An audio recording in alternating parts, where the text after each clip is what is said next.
A very good evening to you, dear viewer. My name is Patricia Lukoma Mpango, and this is News Tonight. Before we delve into the technicalities of the news, let's first have the headlines.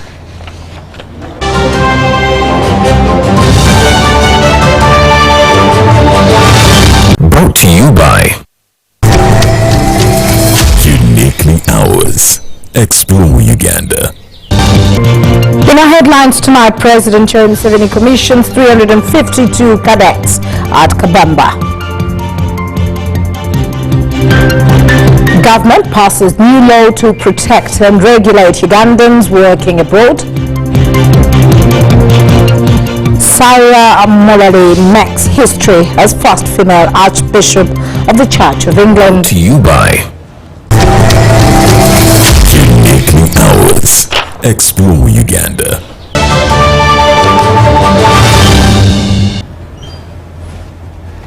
It's always a pleasure bringing you what's making headlines. And of course, as we delve deeper, President Yoweri Museveni has presided over the commissioning of 352 officer cadets of the intake of 4th, 22nd, 2025. That is from April 2025. And the professional cadet short course intake of August 2025 at Uganda Military Academy, Kabamba, Mubende District.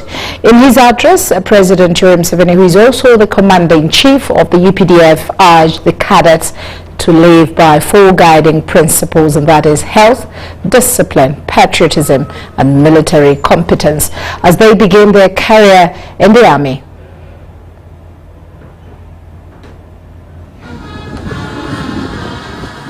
This year's commissioning saw a total of 352 cadets graduate.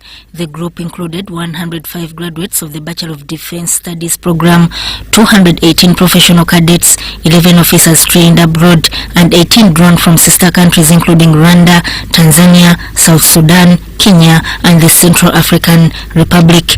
The Bachelor of Defense Studies program runs for 3 years, combining academic coursework with intensive military training in tactics, leadership, administration, survival, and skills at arms. The professional cadet course lasted between 6 and 8 months. In his address to the newly commissioned officers, President Museveni noted that without good health, soldiers cannot endure the rigors of military service, stressing that cadets must avoid lifestyles that compromise fitness. He emphasized discipline as the cornerstone of military effectiveness, since soldiers operate in groups, not as individuals. The Minister of Defense and Veteran Affairs, Honorable Jacob Oboth, commended President Museveni for providing strategic leadership to the UPDF. The Chief of Defense Forces, General Muhoozi Kainerugaba, hailed the commissioning as a renewal of the UPDF and a reinforcement of its institutional strength. He pledged the Army's loyalty to President Museveni and assured remained steadfast in safeguarding the country. The Commandant of Uganda Military Academy, Kabamba, Brigadier General Sad Katemba, congratulated the graduates on their resilience and successful completion of training.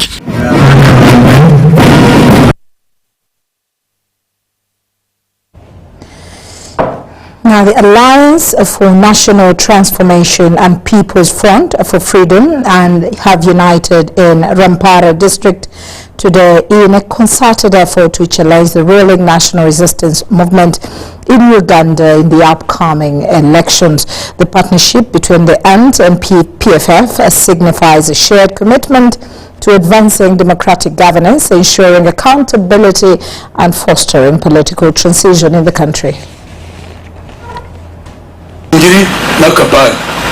General Mugisha and People's Front for Freedom members have joined forces in Rampara District to challenge the ruling national resistance movement leadership.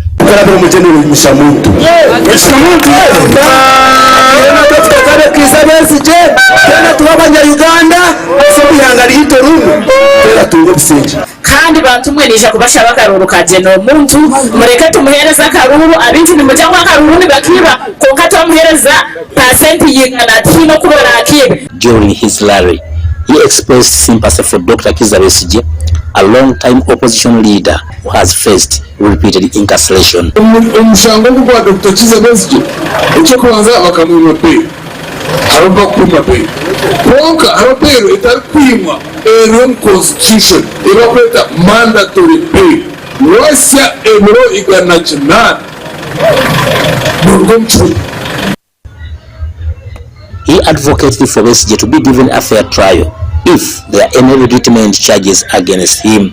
Wakwatwota kana mushango wahoze baguta omushango kushemezerwa omuringo gobwe kabagano kubagamba nino umusha Rumenero wazi bawe bamenyere baroya basemu bajechi bahakane omukoti bashara mushango muringo gutegeke. At Kabramwizi in Rwampara district, General Mugisha Muntu promised to implement a national insurance policy to cater for the national health system. Itonche turukwenda mtutereho ekiba kweta national health insurance. Kugira ngo n'omuntu otine kwebasa n'owakotire nangwa ari account yawe ya banka yawe yesu n'owakotire mutwara atanu konka warwara uragurizwe n'ucyakumanza kurwa center 3 account anaji bakakutwara mbarra indwara yari mu mbarra bakakutwara murago indwara yari mu murago n'ucyako kutwara heru national health insurance jireta ekushashurre. He said a national health insurance scheme could potentially improve healthcare access and reduce financial burdens on individuals. Residents of Rwampara have outlined several challenges affecting them in their communities. Tuletaga enguto nungi itwe abanyamwizi twine bitoki konke enguto nimbi ushomire nyina mushomese mwana wanje bone ineki kinarihemu kogankashanga ngutine kinayihemu ate mwana namugana nata. The Alliance for National Transformation Party presidential candidate held a rally in Kabatanaji, Ruyogo, Chibingo, Bugamba and Nyehanga, where he called on residents to vote for ANT. Abaramuzi ngabo baroya bona nabara mukono y'abashomesa haro obunafu ombashomesa na nomu omurigo go kushomesa ebitongore bindi byona nabero bijabita obunafu. Haruna Ntesasira reporting for UBC News in Rwampara district. Now, Forum for Democratic Change FDC presidential candidate Nathan Mandela Mafabi has promised the people of Karugutu in Ntokoro district that they will open up the Rwenzori National Game Park for community benefit while ensuring coexistence with wildlife.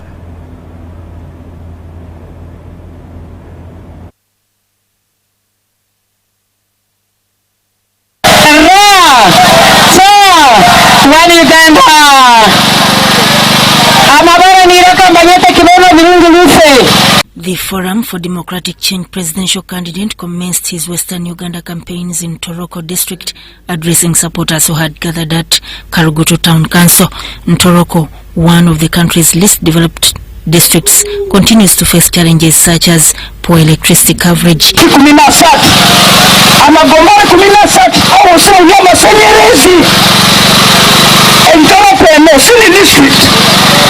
FDC President Patrick Muriat urged residents of Karugutu to vote for their candidate, saying this would help address challenges such as poor road networks and recurrent flooding. In the election of 2026, to liberate yourself from the bad road. Fabi told the people that God has blessed them with Lake Albert as a source of wealth, stressing the need to access it for fishing, trade and household consumption to improve their livelihoods.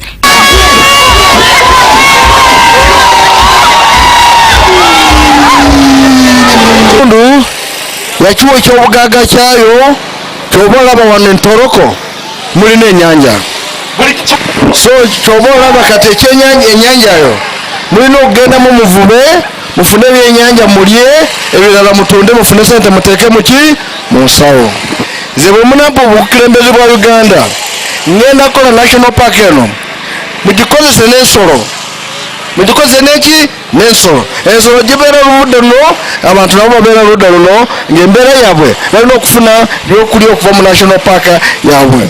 Further criticized reliance on hydropower, noting that it encourages tree cutting and environmental destruction.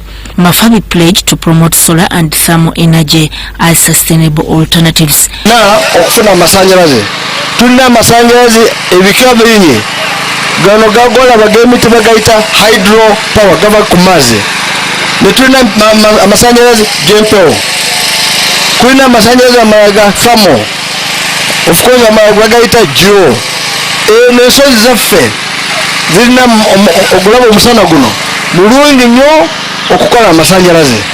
Gavumenti yange bwe mumpa akalulu kamwe egenda kukola investment mu solar power mu thermal power ne geo power, so buli kyalo kyonna kibeere n'amasanyalaze mbeere bulungi ekifo ky'okutema emiti gyaffe. The presidential hopeful, who was accompanied by top FDC leaders, regional flag bearers and party members from other parts of the country, later held additional rallies in Bundibuja district.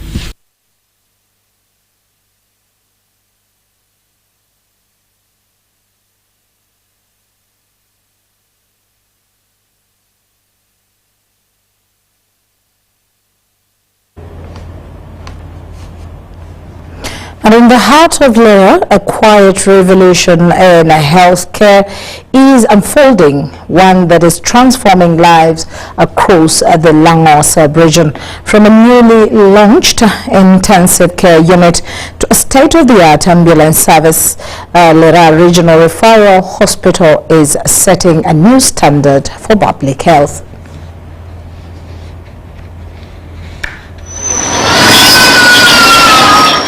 Located in the heart of Lira, this regional referral hospital is the talk of Langos sub-region.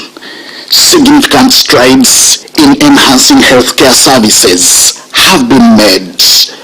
The introduction of an intensive care unit capable of supporting critically ill patients is one of them. We have 8 ventilators as a hospital for the ICU.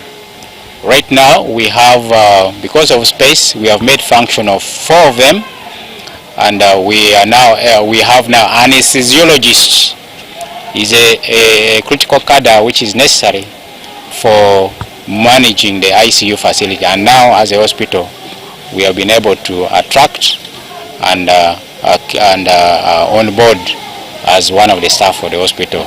So this is also a very important service that has come to support the people around sub-region. In addition to the ICU, the introduction of an advanced life support ambulance has revolutionized emergency care in the region. Hospital Director Dr. Andrew Odur, a renowned gynecologist, shared his insights during our guided tour. Lira Regional Referral Hospital coordinates 12 ambulances for use in the region, and this is done through emergency medical services, which is a mandate of the regional referral. This ambulance is different from the other ambulances we see running around. The other ambulances which are common, those are type B ambulances. This is type C. So it has a ventilator fitted inside this ambulance. So a ventilator means that if I stop breathing right now, that machine is going to perform the breathing for me until I reach another intensive care unit facility. The hospital has also made strides in managing chronic conditions. Dr. Odur also highlights the importance of the dialysis services available on site. This dialysis service has helped us a lot with pregnant women who get acute kidney injury because of the state of pregnancy, which in many cases is reversible, but with this dialysis they have been able to recover extremely fast. Majority of them, if we did not have this dialysis service here, would need to go to Kampala for a very simple condition that we are now able to rectify on site here. Lira Regional Referral Hospital stands as a beacon of hope for the community, showcasing the tangible benefits of government investment in healthcare. As the NRM party campaigns in the area for the upcoming general elections, the advancements made here remind the country of the vital role that accessible healthcare plays in the lives of the citizens. Henry Okrut, UBC. In a historic fast for the Church of England, Dame Sarah Mullally has been appointed Archbishop of the Canterbury, becoming the first woman in 1,400 years to lead the Anglican Communion's 85 million members worldwide. Mullally, 63, brings to the role a distinguished career both in healthcare and ministry, having served as England's youngest ever chief nursing officer, becoming the rising through the Church to become the Bishop of London. Known for her humility, listening ear, and reformist spirit, she takes force office at a time of deep division within the Church over issues of safeguarding and same-sex blessings. Supporters hail her appointment as a breakthrough for gender equality and hope for reconciliation, while critics in the parts of Anglican Communion warn of further division. Now, the new Archbishop has pledged to prioritize healing, protection of the vulnerable, and unity across the Church, describing her calling as a journey of service to God and to others. Mullally will be formally installed in March 2026 as the 106th Archbishop of the Canterbury, succeeding Justin Welby. For this happy and momentous day, we're now going to welcome our new Archbishop of Canterbury designate, the 106th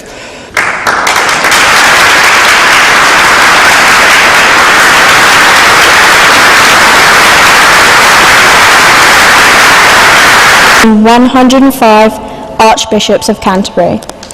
And today is a historic day because the next Archbishop in that long line has been announced.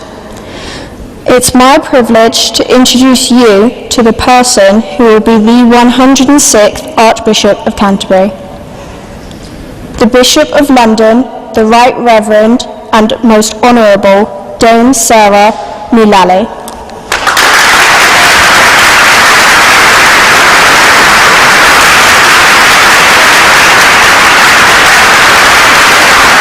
Today, as I respond to the call of Christ in this new ministry, I remain rooted in my first calling, to follow Christ, to know him, and to make him known in the world.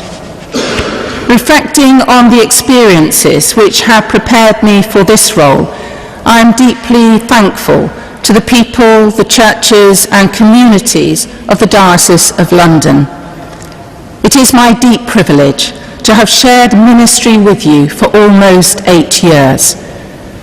In discerning this step, it has not been easy to accept that I will be leaving you.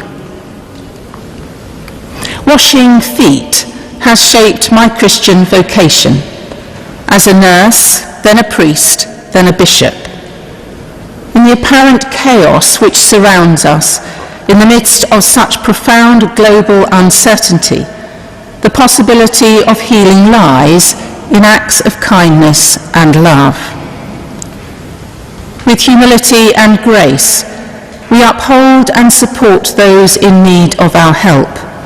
We do this to the best of our ability, in small ways and bigs, according to our own very particular gifts.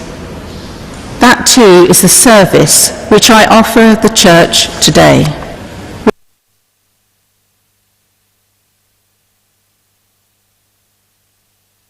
Now, 40 resident district commissioners who spent 3 weeks in India for training in entrepreneurship skills are back in the country. They have commended the Office of the President and the Government of India for the initiative, noting that the knowledge acquired will be transferred to communities in their respective districts. Training have praised Uganda's efforts to establish incubation centers, a model they said India has successfully used to nurture upcoming entrepreneurs. Many things, but one of them is that as Ugandans we need to hunger on the need for us to change our destiny by us utilizing the locally available resources. We have energetic youth, we have the fertile soils, we have the entrepreneurial ability, but we are waiting for government and donors to come and help us fight poverty. We need to change the narrative. My job here is to thank the government of India to what they've done for the government of Uganda for training our RDCs and opening their eyes. And to you, the RDCs, is to welcome you back and to expect you to put what you've learned to our communities. The purpose of the office sponsoring us to go for this training is that we come back and train and retrain others, but also look at how they do it there so that we also change what we do here. The permanent secretary in the Office of the President, Haji Yunus Kakande, uploaded the cordial ties between Uganda and India and urged the RDCs to ensure that the local communities benefit from the skills acquired. Being told the mentorship at the grassroots level remains a cornerstone in nurturing local potential and translating national development goals and into real impact. The Indian High Commissioner to Uganda, Upenda Singh Rawat, also underscored the importance of such collaborations in strengthening development partnerships. But this is not end of the story. We will, at least for the remaining half of this financial year, we will try to get some additional quota so that we can continue this. RDCs are becoming trained in entrepreneurship skills to enhance their role in sensitizing the public about government programs and projects.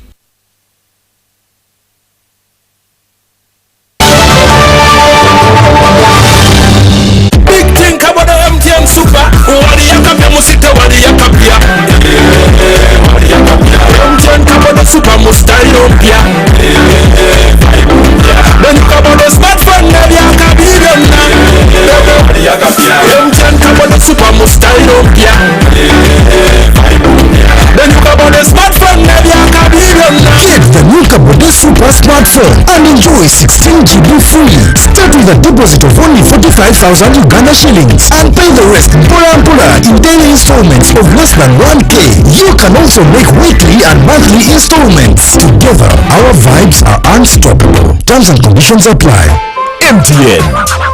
MTN is regulated by Uganda Communications Commission. Two nations, one destination. The Consulate General of Uganda in Mombasa presents the 4th Uganda-Kenya Coast Tourism Conference and Exhibition, a celebration of the intermarriage of tourism between Uganda, the Pearl of Africa, and Kenya, the Pride of Africa. Discover Uganda's adventure, from gorilla trekking and whitewater rafting to Kenya's rich wildlife and world-famous beaches. Delegates from Uganda will enjoy an exclusive fan trip to Kenyan coast from the 22nd to the 26th of October. Even tee off at the golf tournament at Vipingo Ridge on the 25th October, followed by the conference on the 27th to the 28th of October at Ocean Beach Resort and Spa in Malindi. Register today on our website www.thetourismconference.org. Join us and be part of the future where Uganda meets Kenya and Africa shines brighter. You see, I've been a painter for almost 4 decades, and I have found Global Paints to be very reliable. First, everyone knows we use Global Paint undercoat. Now, for the best results, I continue with Global Paints products. I go for silk vinyl when it comes to the interior. Then Global Matte for the ceiling, and when it comes to weatherproof, I go for global weather coat emulsion. With that one, the house will never peel. Now, there you have a sparkling magical looking house. And then the client is very happy. He recommends me to another person who recommends me to another person who recommended me to come and do the advert. Global Paint, a reliable product. Coffee Spirit, Simba G. Coffee Spirit, Simba G. Choke on down the cup. SMS the code. Ragamani. Kakasita wabuza.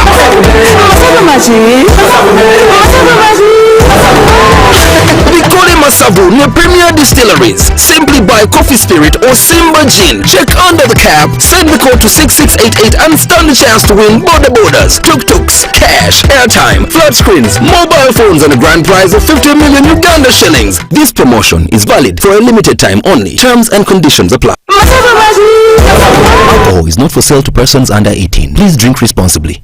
When you want to relax your body and refresh your mind,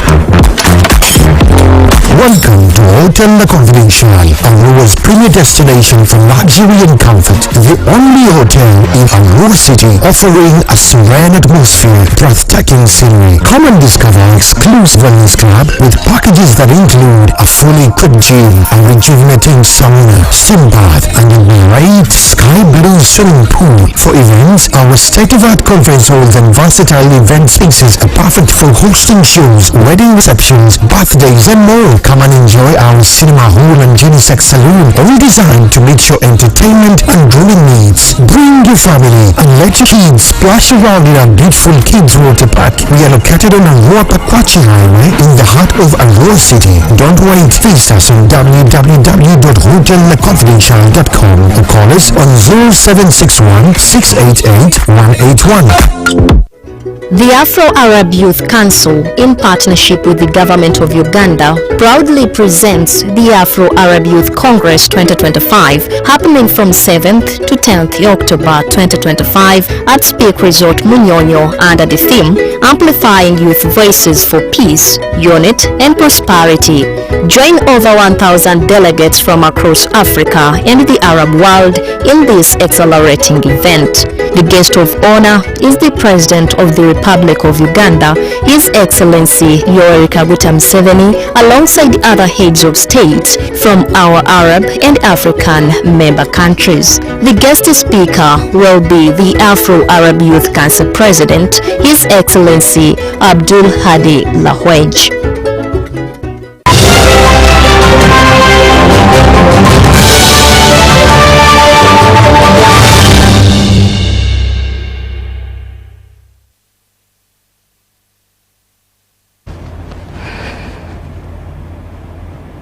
And into the world of business, the Minister of Local Government, Honorable Raphael Majeze, has expressed his dissatisfaction with the current tax collection system in Lugazir town, which has resulted in a low turnover turnout of taxpayers. He has given the tax authorities 3 months to sensitize the community about tax collection in order to improve revenue generation within the municipality. Owners, school proprietors, shop leaders and shopkeepers. They discussed several challenges they face in paying taxes. Taxpayers expressed their dissatisfaction with the current system but assured the minister of their commitment to paying taxes. However, they stressed the need for more training on how to make uniform and timely tax payment.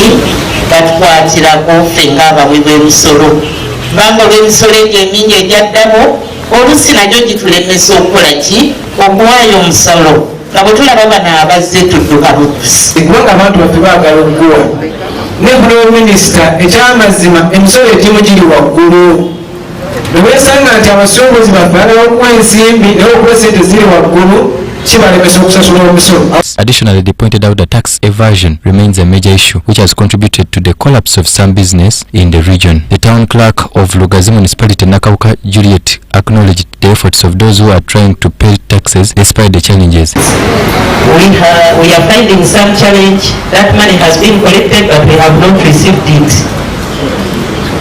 The matter is already before the commissioner. I know he's handling, but I wanted to remind the office of the commissioner that please, sir, collection of revenue is a cost. So we would wish to incur a cost for which we shall get a return. The difficulties. Commissioner Charles Magumba also spoke during the meeting, emphasizing the need for the tax collection department to build stronger relationships with taxpayers. He suggested that improving services such as roads, electricity and other public amenities would encourage better compliance with tax payment. Process you cannot operate alone as a municipal council without these people, and I'm happy to give services to the taxpayers. If the road is not worked on and the taxpayer can't reach their school, then the children can't reach, the school bus is blocked, then there's no reason why these people are paying taxes. Local Government Minister Raphael Majezi expressed regret over the weak systems currently in place for tax collection, citing a lack of accountability and clear guidelines. Council musomesa abantu zoning, order and remove vending on the streets, and I've given you 3 months. Despite the challenges, the minister later commended several businesses for their efforts in paying taxes, presenting certificates of recognition. Well, that's all we had time for. Thank you once again for sticking with us. My name is Patricia Lukoma Mpango. Let's meet again at 10 o'clock.